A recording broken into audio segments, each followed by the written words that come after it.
नमस्कार मित्रों। आज हम लोग ज्वार भाटा से संबंधित विभिन्न प्रतियोगी परीक्षाओं में आए हुए प्रश्नों का अध्ययन करेंगे। ये सभी प्रश्न यूथ कंपटीशन टाइम्स की बुक है, जिसमें लगभग 13,000 प्रश्न दिए गए हैं। उसको हम लोग सॉल्व कर रहे हैं। तो आज हम लोग इस भाग में, यह 48वां भाग है, जिसमें ज्वार भाटा से संबंधित विभिन्न प्रतियोगी परीक्षा में आए हुए प्रश्न हल करेंगे। ये लगभग 50 प्रश्न हैं और इससे आपका कॉन्सेप्ट भी क्लियर हो जाएगा और प्रश्न भी सॉल्व हो जाएंगे। निम्नलिखित में से कौन सा एक समुद्री जल पर अधिकतम ज्वार उत्पन्न करने वाला बल डालता है? मतलब कि जो ज्वार आता है वो सबसे ज़्यादा किस कारण से आता है, मतलब कौन सा बल के लिए जिम्मेदार है? तो उसके लिए चंद्रमा जो है जिम्मेदार है। इसे शुरुआत में एक बार व्याख्या कर लेते हैं। देखिए, जैसे ये सूर्य है और ये पृथ्वी है और ये चंद्रमा है। तो जो मून है वो पृथ्वी के अधिक निकट होने के कारण, से मान लीजिए यहाँ बना देते हैं, पृथ्वी के अधिक निकट होने के कारण सूर्य से छोटा होने के बावजूद भी पृथ्वी के जलीय भागों पर अपना जो है आकर्षण बल लगाता है। चंद्रमा जो है सूर्य के तुलना में 2.17 गुना अधिक जो है आकर्षण बल लगाता है। तो ये आपका ये क्वेश्चन तैयार हो गया, कितना गुना बल लगाता है। और मून जो है पृथ्वी के अधिक निकट होने के कारण सूर्य की अपेक्षा अधिक गुरुत्वाकर्षण बल के कारण ज्वार उत्पन्न होता है। यहीं पे देखते चलें, जैसे ये पृथ्वी है, तो अगर मान लीजिए चंद्रमा इधर है तो इधर जल जो है खिंच जाएगा, तो यहाँ पे ज्वार आएगा। लेकिन उसके साथ ही साथ इस साइड में भी ज्वार आता है। वो सेंट्रीफ्यूगल फोर्स के कारण होता है। जब जल इधर खींचता है तो उतना ही उधर पीछे भी खींचता है, तो इसे दीर्घ ज्वार भी कहते हैं। अब इनसे संबंधित और भी प्रश्न और सिद्धांत देखते हैं। तो ये हमारा प्रश्न हो गया, निम्नलिखित में से कौन सा एक समुद्री जल पर सबसे अधिक ज्वार उत्पन्न करने वाला बल डालता है? तो वो क्या हो गया? चंद्रमा हो गया। अब देखिए, इसकी व्याख्या भी पढ़ लेते हैं। चंद्रमा समुद्र जल पर अधिकतम ज्वार उत्पन्न करने वाला बल डालता है। यद्यपि सूर्य, चंद्रमा और आपर्श आकर यद्यपि सूर्य, पृथ्वी, चंद्रमा आपसी आकर्षण के कारण ब्रह्मांड में समस्थिति पर टिके हुए हैं तथा सूर्य का आकर्षण बल चंद्रमा की अपेक्षा बहुत अधिक है, परंतु पृथ्वी के अत्यधिक करीब होने के कारण चंद्रमा का आकर्षण बल प्रभाव पृथ्वी पर सूर्य की अपेक्षा अधिक होता है। पृथ्वी तथा चंद्रमा एक ही आकर्षण केंद्र के चारों ओर चक्कर लगाते हैं, जिस कारण इसमें दो तरह का बल उत्पन्न होता है, एक सेंट्रीफ्यूगल फोर्स और एक सेंट्रीपिटल फोर्स। जैसे ये इधर जो है मून जो है बल लगाता है, ये क्या हो गया? सेंट्रीफ्यूगल, मतलब जो केंद्र से बाहर की तरफ आता है, और पृथ्वी अपनी तरफ बल लगाती है, उसे सेंट्रीपिटल कहते हैं। तो इस तरह जो है एक बल जो है संतुलन में रहता है। अब आगे प्रश्न देखते हैं। किसी स्थान पर उच्च और निम्न ज्वार दो चक्र पूर्ण करने के लिए कुल कितनी समय अवधि की आवश्यकता होती है? तो देखिए, पृथ्वी जो है अपने जगह पे एक चक्कर जो है लगभग 24 घंटे में लगा लेती है। तो उसके विपरीत, जैसे अगर ये देखिए, देख लेते हैं एक बार। जैसे ये पृथ्वी है, अगर यहाँ ज्वार आया तो इस स्थान पर पृथ्वी को वापस आने में 24 घंटे लगेंगे। लेकिन इसके विपरीत जो है यहाँ 12 घंटे में जो है पहुंच जाएगा स्थान। ये स्थान पुनः यहाँ आने में 12 घंटे लगेगा। मतलब इसी स्थान पे ज्वार जो है, दैनिक ज्वार, वो 12 घंटे बाद आना चाहिए। लेकिन चंद्रमा भी जो है पृथ्वी का चक्कर काटता है। तो जब कोई स्थान 24 घंटे बाद पृथ्वी या 12 घंटे बाद पृथ्वी जब वहाँ आती है, तो वह स्थान वहाँ पे ना हो करके 24 घंटे के संदर्भ में समझें। मान लीजिए ये भारत का कोई स्थान दिल्ली है, ये यहाँ पे 8 बजे सुबह है, तो कल सुबह जब 8 बजेगा तो ये स्थान पुनः यहाँ आएगा। लेकिन चंद्रमा क्या होता है, वो भी पृथ्वी का चक्कर लगाता रहता है, तो वो भी कुछ आगे बढ़ जाता है। तो पुनः जो है इस स्थान को चंद्रमा के सीध में आने के लिए और 52 मिनट जो है का सफर तय करना पड़ता है। तो 24 घंटे 52 मिनट में वह स्थान पुनः सामने आ पाता है। लेकिन जो है उसके जब चंद्रमा जिस स्थान पे सीध में होता है पृथ्वी के, उसके ठीक विपरीत में भी केंद्रा सेंट्रीफ्यूगल फोर्स के कारण ज्वार आता है। तो किसी स्थान पर ज्वार आने के लिए 12 घंटे 26 मिनट का समय में ज्वार आता है। वो यही क्वेश्चन जो है इसमें पूछा जा रहा है। किसी स्थान पर उच्च और निम्न ज्वार के 2 चक्र को पूर्ण करने के लिए कुल कितनी समयावधि की आवश्यकता होती है? तो वो हो जाएगा 24 घंटे से अधिक। 24 घंटे से अधिक।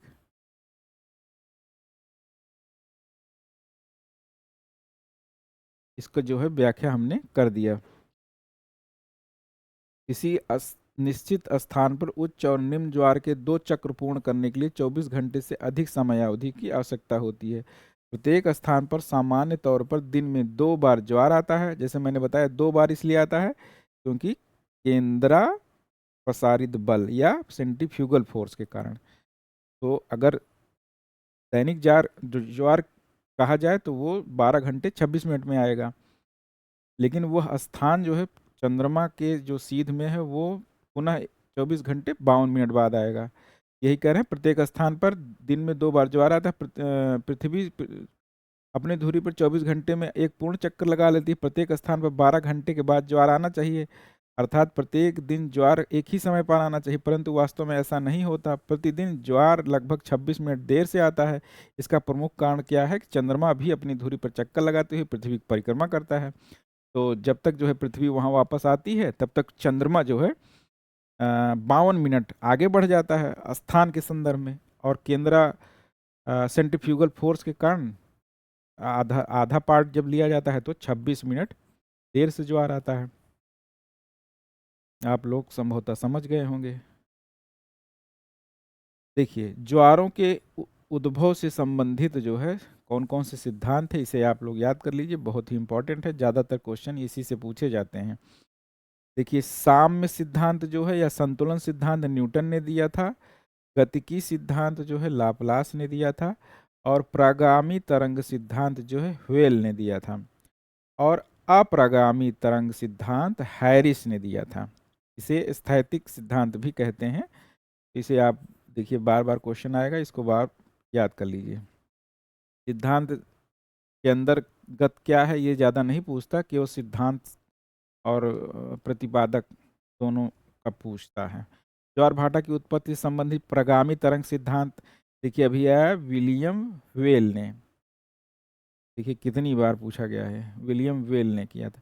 ज्वार के प्रगतिशील या प्रोग्रेसिव सिद्धांत जो है विलियम व्हेल, वही विलियम व्हेल का प्रगामी तरंग सिद्धांत निम्नलिखित किसकी उत्पत्ति से संबंधित है? तो वो जो है ज्वार से संबंधित है। प्रगतिशील तरंग सिद्धांत निम्नलिखित किससे संबंधित है? तो ज्वार भाटा से संबंधित है। देखिए फिर वही मिलाने के लिए दिया गया है।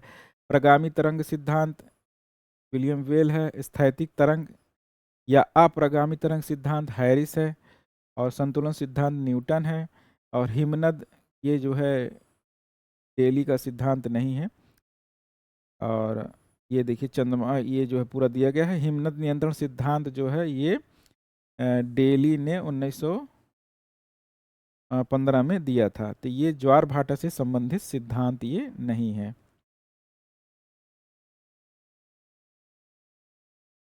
ये देखिए विद्वान कौन कौन से, एरी, व्हेल, हैरिस और न्यूटन। न्यूटन को संतुलन सिद्धांत मिला दीजिए।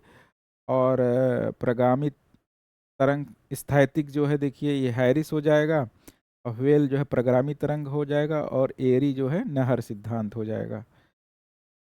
तो आप लोग याद करिए, इसमें एक नया मिल गया, एरी जो है नहर सिद्धांत। अब ये कौन सा क्वेश्चन है, 396, 397। चंद्रमा की किस प्रावस्था में लघु ज्वार आता है? देखिए, जब ये मान लीजिए पृथ्वी है और ये सूर्य है और ये मून है, जब ये तीनों एक सीध में रहेंगे तब दीर्घ ज्वार आता है। जब ये समकोण पे होंगे तो लघु ज्वार आता है। तो जब जो है ये समकोण पे होंगे, मतलब जैसे मान लीजिए चार, ये पार्ट में बांटा गया 4/4 में, तो प्रथम ये यहाँ पर होगा और ये तृतीय यहाँ होगा। इन स्थिति में मून जो है और चंद्रमा पृथ्वी के समकोण पर होगा, तो उस समय लघु ज्वार आता है। इसका आंसर हो जाएगा प्रथम और तृतीय चतुर्थांश पर।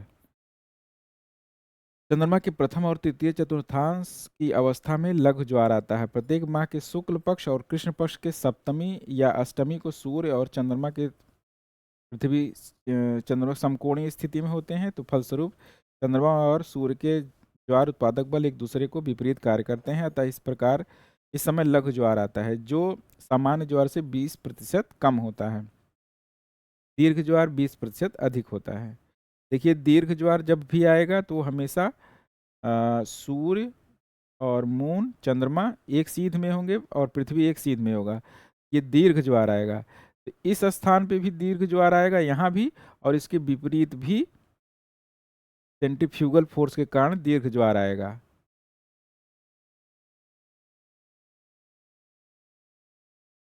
अब अगला प्रश्न देखते हैं, सूर्य, पृथ्वी तथा चंद्रमा समकोण स्थिति में होते हैं तो क्या होगा?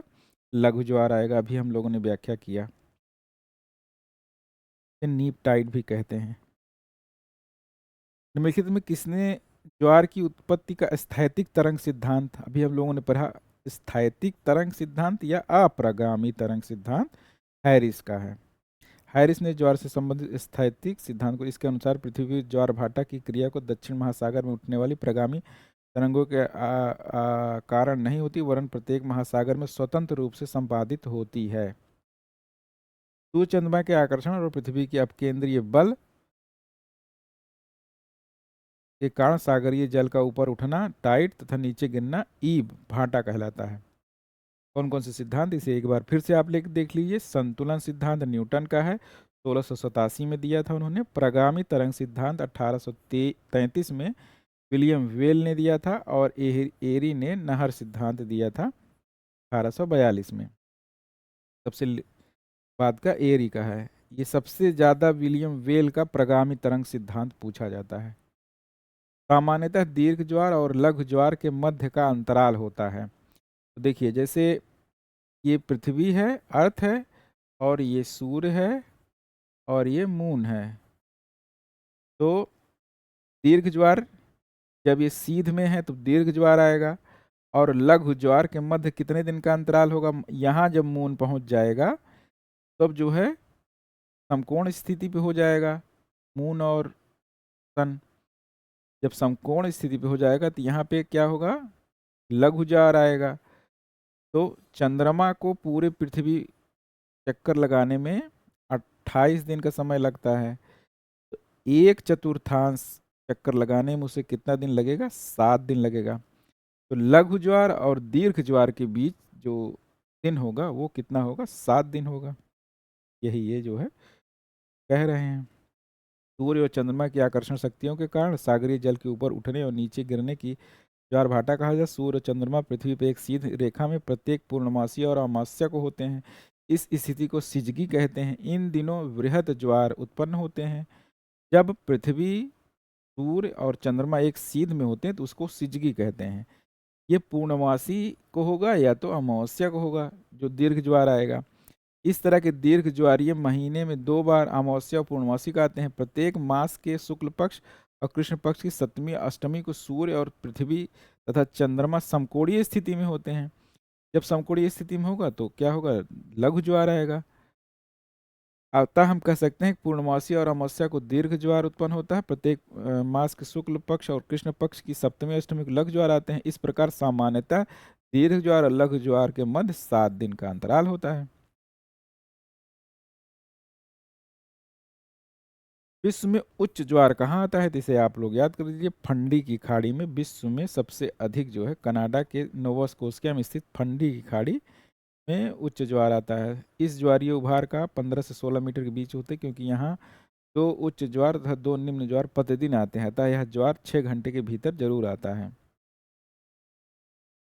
अब देखिए जो ज्वार से संबंधित एक बार देख लेते हैं। और संतुलन सिद्धांत न्यूटन का है, गतिक सिद्धांत लाप्लास का है, वेल का सबसे ज़्यादा महत्वपूर्ण प्रगामी तरंग सिद्धांत है, और नहर सिद्धांत एरी का है, स्थैतिक तरंग सिद्धांत हैरिस का है, इसे अप्रगामी तरंग सिद्धांत भी कहते हैं। ज्वार का समय निम्नलिखित में से पृथ्वी तथा चंद्रमा की कौन सी गतियों द्वारा निर्धारित होता है। नीचे दिए गए कोट को कर लिए। पृथ्वी का जो है घूर्णन है, पहला एक नंबर तो सही है, पृथ्वी घूर्णन के कारण होता है, और पृथ्वी के परिक्रमण के कारण नहीं। चंद्रमा की घूर्णन के कारण भी नहीं, चंद्रमा की परिक्रमण गति के कारण। तो 1 और 4 हो जाएगा, इसका आंसर हो जाएगा सी। भाई सूर्य ये अर्थ है, तो चंद्रमा के चक्कर लगाता है, इसका क्या हो गया, परिक्रमण गति, ये परिक्रमण गति कहते हैं। और अपने अक्ष पे जो घूमता है उसे घूर्णन गति कहते हैं, इसी कारण ज्वार आता है। 1 और 4 इसका आंसर हो जाएगा, 402। देखिए वही चीज बार बार अब समझा रहे हैं। 403 देते हैं, ज्वार पैदा करने वाला बल निम्नलिखित में से किन दो बलों के बीच का अंतर है। ज्वार जो पैदा करते हैं वो गुरुत्वाकर्षण जो है, खिंचाव और केंद्र त्यागी बल। जब पृथ्वी है ये, और ये मून है, जब मून जो है अपनी तरफ जलीय भाग को खींचता है, इसे क्या कहते हैं, गुरुत्वाकर्षण खिंचाव। तो उसके विपरीत में पृथ्वी भी बल लगाता है, जिसे केंद्र त्यागी बल भी कहते हैं। ज्वार पैदा करने वाला गुरुत्वाकर्षण खिंचाव तथा केंद्र त्यागी बलों के बीच का अंतर है। इसी स्थान पर प्रतिदिन दोनों बार उसी पर न आकर 26 मिनट देर से आता है, अर्थात ज्वार के आने के 12 घंटे 26 मिनट बाद दूसरा ज्वार आता है। पृथ्वी पश्चिम से पूर्व दिशा में चक्कर लगाती है, परिणामस्वरूप ज्वार पृथ्वी से पूर्व की से पश्चिम दिशा की ओर अग्रसर होते हैं। निम्नलिखित में से कौन से, देखिए ये सब बल हमने शुरुआत में बता दिया था, सेंट्रीपिटल अंदर की तरफ जो बल लगता है, और सेंट्रीफ्यूगल जो बाहर की तरफ बल लगता है। तो जो चंद्रमा जिस साइड में है उसके विपरीत साइड में ठीक सेंट्रीफ्यूगल के कारण जो है ज्वार आता है, सेंट्रीफ्यूगल फोर्स के कारण। निम्नलिखित में से कौन से दो प्रकार के ज्वार की स्थिति सूर्य, चंद्रमा तथा पृथ्वी की स्थिति पर निर्भर करता है।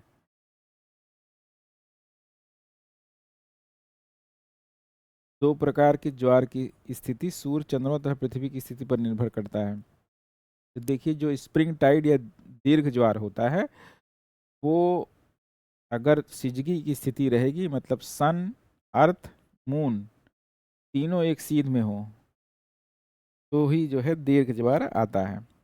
वही ये कह रहे हैं, जब सूर्य, पृथ्वी, चंद्रमा एक सरल रेखा में होते हैं, इस स्थिति को युत या व्युत या सिजगी कहते हैं। इस स्थिति में पूर्ण अथवा दीर्घ ज्वार आता है। लघु ज्वार जो है हमने देखा समकोणीय स्थिति में आता है। 405वां प्रश्न है, देखिए कौन सा सुमेलित नहीं है। तो अवतलन सिद्धांत, स्थैतिक तरंग सिद्धांत हैरिस है, हिमनद का सिद्धांत जो है पेंग का नहीं है, ये जो है सुमेलित नहीं है। इसका आंसर हो जाएगा सी। पेंक ने हिमानी नियंत्रण सिद्धांत प्रत्यापित नहीं किया, बल्कि उन्होंने भू आकृति मॉडल प्रत्यापित किया था। पेंक के अनुसार किसी क्षेत्र में स्थिर रूप का आकार वहाँ की विवर्तनिक क्रिया, मतलब ये डेविस पेंक वाला जो पेंक है वो है। पृथ्वी परिक्रमण गति को 2 गुना तथा चंद्रमा की परिभ्रमण गति को घटाकर आधा कर दिया जाए तो किसी स्थान पर दैनिक ज्वार कितने समय बाद आएगा। देखिए पृथ्वी की परिक्रमण गति 2 गुना करने का कोई मतलब नहीं है, क्योंकि जो ज्वार आता है दैनिक ज्वार, वो पृथ्वी के घूर्णन गति के कारण आता है, तो उसका कोई दिक्कत नहीं है। चंद्रमा का परिभ्रमण गति अगर घटा दिया जाएगा तो जो चंद्रमा जो है आगे बढ़ जाता था, तो वो जो है क्या होगा, उतना कम हो जाएगा। जैसे 52 मिनट आगे लगता था समय, तो वो जो है अब 26 मिनट समय लगेगा। इसका आंसर हो जाएगा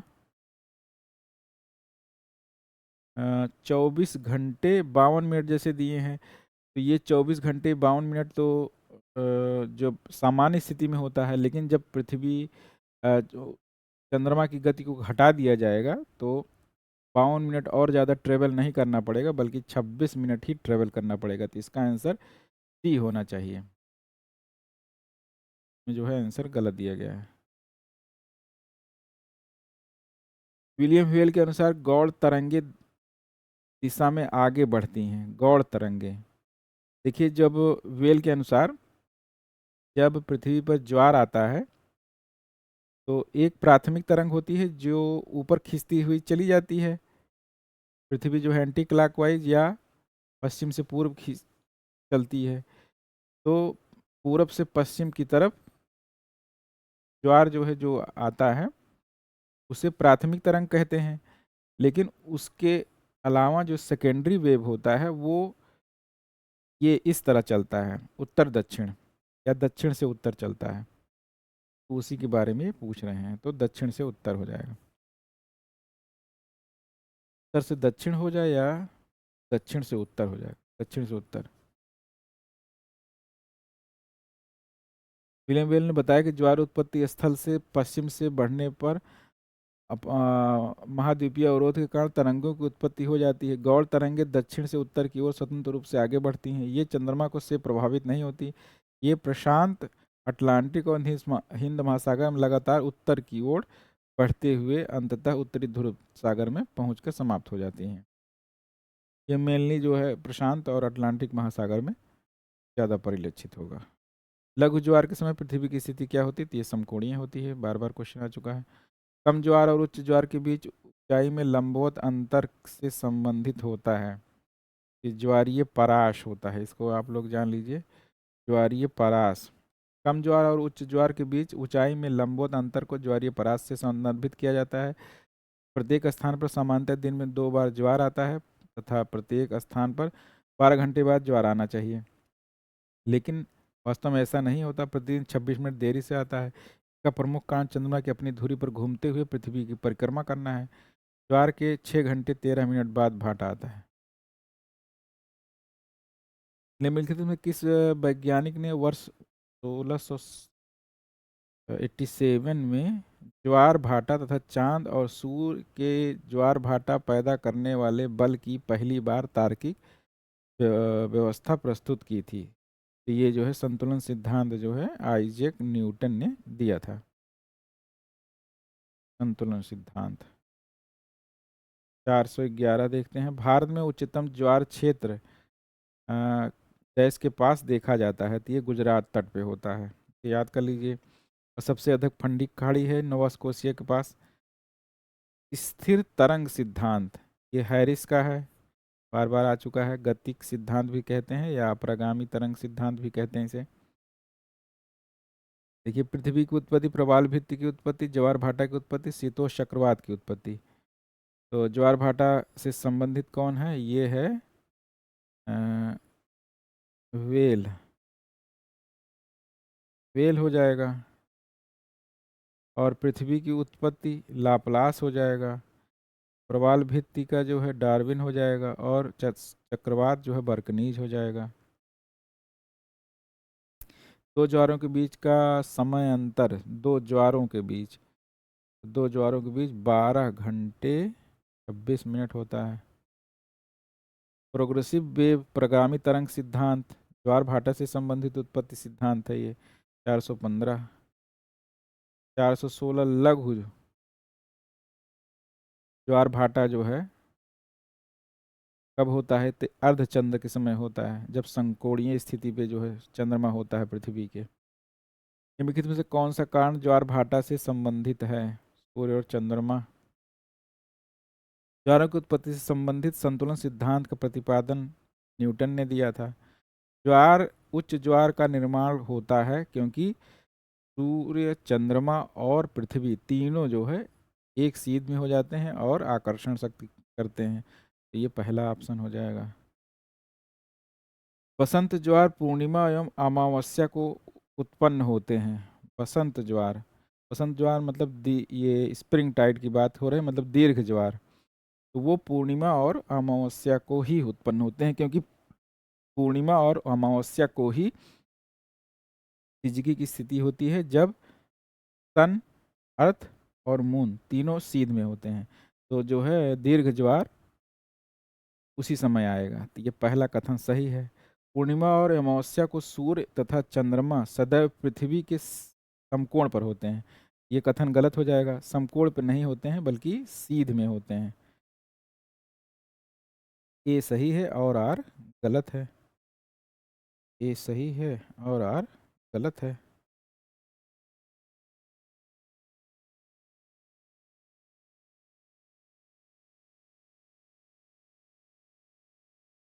यही देखिए व्याख्या भी दिया गया है। ज्वार, उच्च ज्वार तथा निम्न ज्वार के बीच जल स्तर में औसत अंतर को कहा जाता है। उच्च ज्वार और निम्न ज्वार, ये ज्वारीय रेंज होता है। ये तो याद कर लीजिए, उच्च ज्वार और निम्न ज्वार के बीच जल स्तर में औसत अंतर को ज्वारीय रेंज कहा जाता है। जब सूर्य और चंद्रमा एक सरल रेखा में होते हैं तो इस स्थिति को युत या वियुत कहते हैं। देखिए, अगर ये सन है और मून इधर रहेगा और अर्थ इधर है तो ये जो है युति है, और जब मून इधर चला जाएगा तो इसको वियुत कहते हैं। सिजगी सिजगी में मतलब जो एक सीध में होते हैं, दोनों कंडीशन में एक युति होता है और एक वियुति होता है। निम्न ज्वार जो है वो समकोण स्थिति में आता है। कब आएगा? शुक्ल पक्ष और कृष्ण पक्ष की सप्तमी और अष्टमी को। और अब अगला प्रश्न देखते हैं। ये है प्रगामी तरंग सिद्धांत, संतुलन सिद्धांत, अवतलन सिद्धांत, हिमनद नियंत्रण सिद्धांत। देखिए, प्रगामी तरंग सिद्धांत व्हेल, प्रगामी तरंग सिद्धांत व्हेल का हो गया, और संतुलन न्यूटन का हो गया, अवतलन डार्विन का हो गया, और हिमनदीय हेली का सिद्धांत हो गया। देखिए वही क्वेश्चन बार बार आ रहा है। 423, किस स्थान पर दो क्रमिक ज्वारों के मध्य अंतर होता है? किस स्थान पर दो क्रमिक ज्वारों के मध्य, किसी स्थान पर, किसी स्थान पर दो क्रमिक ज्वारों के मध्य अंतर जो होता है 12 घंटे 26 मिनट होता है। प्रत्येक स्थान पर ज्वार आता है 12 घंटे 26 मिनट बाद। कौन सा कारण ज्वार भाटा से संबंधित है? सूर्य और चंद्रमा की गुरुत्वाकर्षण शक्ति। सब आसान क्वेश्चन है। पृथ्वी पर आने वाला ज्वार का अधिकतम प्रतिशत सूर्य की तुलना में चंद्रमा द्वारा उत्पन्न किया जाता है। बिल्कुल सही है। चंद्रमा जो है सूर्य से 2.17 गुना ज़्यादा जो है बल लगाता है, और चंद्रमा की तुलना में सूर्य पृथ्वी से ज़्यादा समीप है। चंद्रमा की तुलना में सूर्य पृथ्वी के समीप नहीं है, जबकि चंद्रमा समीप है। आर गलत हो जाएगा। ये सही यार, गलत है। कौन सा सभी ज्वारों के लिए सर्वाधिक संचलन के लिए उत्तरदायी है? ज्वारों के लिए ये है गुरुत्वाकर्षण या खिंचाव। 427 के बाद 428। देखिए, पृथ्वी की सतह से दूरी के संदर्भ में निम्नलिखित में से कौन सा प्रतिशत भूमि उच्च की अपेक्षा चंद्रमा की भूमि नीच के लिए सही है? ये मतलब चंद्रमा जो है क्या होता है, जैसे सूर्य का पृथ्वी चक्कर लगाती है तो 3 जनवरी को सबसे जो है दूर रहती है, और 4 जुलाई को सबसे नज़दीक रहती है। जैसे एपीहिलियन और पेरीहिलियन होता है, उसी तरह एपोजी और, जैसे चंद्रमा पास पास रहता है, पेरिजी और एपोजी होता है। यही जो है कह रहे हैं ये। चंद्रमा जब पेरिजी में रहेगा मतलब चंद्रमा परवलयाकार गति करता है, परिभ्रमण गति करता है पृथ्वी का, तो जब ये जो है सबसे नज़दीक वाला मतलब पेरिजी वाली कंडीशन होगी तो उस समय 15 से 20% अधिक जो है ज़्यादा गुरुत्वाकर्षण बल लगता है जलीय सतह पर। तो उसके कारण 15 से 20% अधिक ऊंचा ज्वार आता है। में 15 से 20 ना दिया है तो इसलिए 12% इसे माना जा सकता है। पृथ्वी की सतह से दूरी के संदर्भ में 12% भूमि उच्च की अपेक्षा भूमि, ये देखिए हिंदी जो है भूमि उच्च या भूमि नीच, मतलब चंद्रमा जब पास में रहेगा, परवलयाकार जैसे गति करता है, तो जब ये सन अर्थ यहाँ है चंद्रमा मान लीजिए यहाँ है, पेरिजी, यहाँ पे सबसे अधिक तेज ज्वार आएगा, जबकि दूर जब रहेगा चंद्रमा यहाँ रहेगा तो कम ज्वार तेज होगा, उसका गुरुत्वाकर्षण बल कम लगेगा। यदि एक स्थान पर 6 बजे ज्वार आता है तो अगला ज्वार कब आएगा? तो शाम 6:26 पर। ये शाम का है तो सुबह 6:26 पे आएगा। विशेष रूप से अमावस्या पूर्णमासी के समय आपस में होने वाले उच्च और निम्न ज्वार का क्या कहलाते हैं? तो ये जो है बृहद ज्वार होता है यार, स्प्रिंग टाइड जिसे कहते हैं। निम्न सिद्धांतों में कौन सा एक अंतः सागरीय कंदराओं की उत्पत्ति संबंधित है? तो ये अविरल धारा सिद्धांत, ये जो है अंतः सागरीय कंदराओं वाला सिद्धांत है, उस किससे संबंधित ये क्वेश्चन है, ये यहाँ दे दिए हैं। फिलहाल यहाँ देख लेते हैं। संतुलन सिद्धांत जो है आइजैक न्यूटन ने दिया, प्रगामी तरंग सिद्धांत व्हेल ने दिया, नहर सिद्धांत एरी ने दिया, स्थैतिक तरंग सिद्धांत हैरिस ने दिया, गतिक सिद्धांत लाप्लास का, अविरल सिद्धांत जो है अंतः सागरीय कंदराओं से संबंधित सिद्धांत है।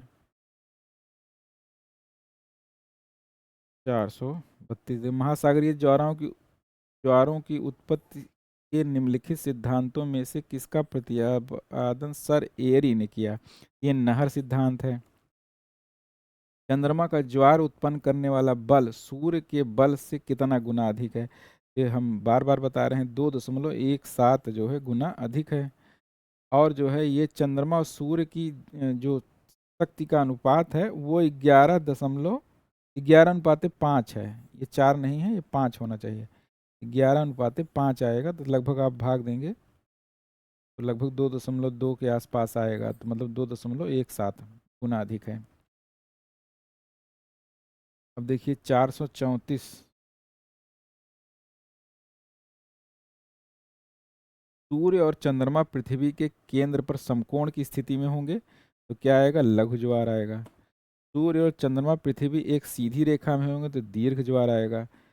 चंद्रमा पृथ्वी के समीपस्थ स्थिति में होगा तो, अब इसको अपभू या उपभू क्या कहते हैं, इसको हिंदी में देख लीजिएगा। पेरिजी मतलब पास पास होता है और एपोजी जो है दूर दूर होता है, इन दोनों में मिला लीजिएगा। ये देखिए चंद्रमा के समीपस्थ होगा तो उसे उपभू ज्वार कहते हैं, और चंद्रमा के दूरस्थ में होगा तो उसे अपभू कहते हैं। इसको याद करने के लिए सबसे अच्छा याद करिए आप, जैसे सूर्य और पृथ्वी का जब होता है तो पेरीहिलियन और मतलब पास पास होता है, और उसी तरह चंद्रमा में जो है एपोजी और पेरिजी, तो जो पी आता है वो मतलब पास पास होता है, उपभू और अपभू। ज्वार भाटा की उत्पत्ति के निम्न सिद्धांतों में से किसे दोलन सिद्धांत भी कहा जाता है? ये स्थावर तरंग सिद्धांत को दोलन सिद्धांत भी कहा जाता है। ज्वार भाटा की उत्पत्ति से स्थावर तरंग सिद्धांत को दोलन सिद्धांत भी कहा जाता है। इस सिद्धांत का प्रतिपादन AR हैरिस ने किया था। ज्वार भाटा से संबंधित संतुलन सिद्धांत का प्रतिपादन न्यूटन ने किया था। ये जो है ज्वार भाटा से संबंधित विभिन्न सिद्धांत हो गए आपके। और इसके बाद ये इस बुक में समुद्र विज्ञान से लगभग सभी प्रश्न जो है इसमें हो गए हैं। इसमें प्रवाल से संबंधित प्रश्न जो है अलग से नहीं दिया गया है, ये अलग से करेंगे। अब अगले वीडियो से हम लोग जैव भूगोल और पर्यावरण भूगोल करेंगे।